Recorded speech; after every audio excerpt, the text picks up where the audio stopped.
Top 7 des artistes béninois qui font bouger la scène musicale au Bénin. Nous commençons par Ndiri Kidjo, ensuite Sessimé, Faniko, Vano, Queen Fumi, Keblan, Togbayeton. Bonjour tout le monde, j'espère que vous allez très bien. Moi je vais bien par la grâce de Dieu. Ça fait plus de 2 mois que je n'ai rien posté sur ma page. Je me suis dit qu'en 2024 qu'il fallait revenir avec un format beaucoup plus créatif, beaucoup plus concret, où je pose une question d'ordre général et que j'essayais par la suite de donner mon point de vue par rapport à cette question. Alors par rapport à ce premier format de vidéo, la toute première question que je me pose évidemment, pourquoi la musique béninoise n'est pas connue à l'international? L'évidence au Bénin, c'est que nous avons un accès limité à Internet et aux plateformes de streaming internationales. Ça, c'est une évidence, je suis d'accord. Mais est-ce que c'est ce qui fait qu'on ne soutient pas les talents locaux? Je ne pense pas. Parce que des artistes ivoiriens, après des sorties, se sont amusés à faire la capture de leurs performances, que ce soit sur YouTube, en tout cas, ou bien sur les plateformes de streaming. Et il se trouve que la communauté béninoise est la communauté qui stream mieux ces artistes ivoiriens. Je pense que Lil J a déjà fait une capture comme ça où il disait merci le Bénin. Vous voyez un peu. Donc, ce n'est pas forcément parce que nous avons un accès limité à Internet que nous ne soutenons pas nos talents locaux. C'est parce que nous-mêmes là, on n'aime pas soutenir les talents locaux.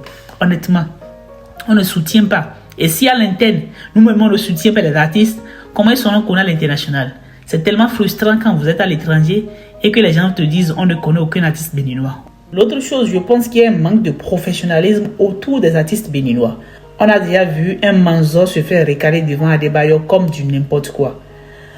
Si c'était au Nigeria par exemple, Manzo c'est déjà une méga star parce qu'il chante tellement bien, mais le talent seul ne suffit pas. J'ai déjà suivi un live de Vano où il disait qu'il se produisait lui-même. C'est-à-dire que le gars, il fait sortir l'argent de ses poches pour ses chansons, pour ses clips vidéo. C'est incroyable, c'est trop pour un artiste déjà. C'est trop. Et laissez-moi vous dire que Vano, lui, fait partie déjà des grands artistes béninois. Il s'en sort bien. Je ne sais même pas la protection juridique que les artistes béninois ont, mais je sais que, par exemple, Faniko, quand il fait sortir une chanson, c'est sur la chaîne YouTube de Blue Diamond. Comment ça se fait? C'est quoi les types de contrats entre ces maisons de production et ces artistes béninois? C'est compliqué. Donc, il y a un manque de professionnalisme. L'État béninois gagnerait à investir davantage dans ce secteur d'activité-là pour aider les jeunes artistes béninois à se donner davantage, à produire des œuvres d'esprit de qualité pour ensuite les valoriser. Les programmes de promotion des chansons béninoises à l'international peuvent aussi être envisagés. Je pense aussi que nous avons une sous-représentation médiatique. Les médias locaux doivent aider les artistes béninois à se faire connaître à l'international.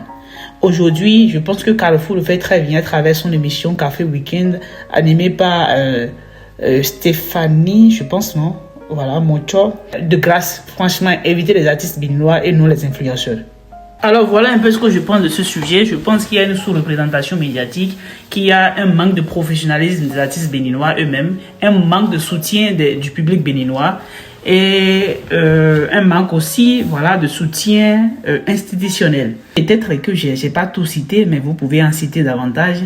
Mais je pense en fait qu'on gagnerait beaucoup plus à faire connaître les artistes béninois à l'international en trouvant des solutions à ces problèmes-là. Voilà, merci beaucoup, c'était Geoffroy et à bientôt.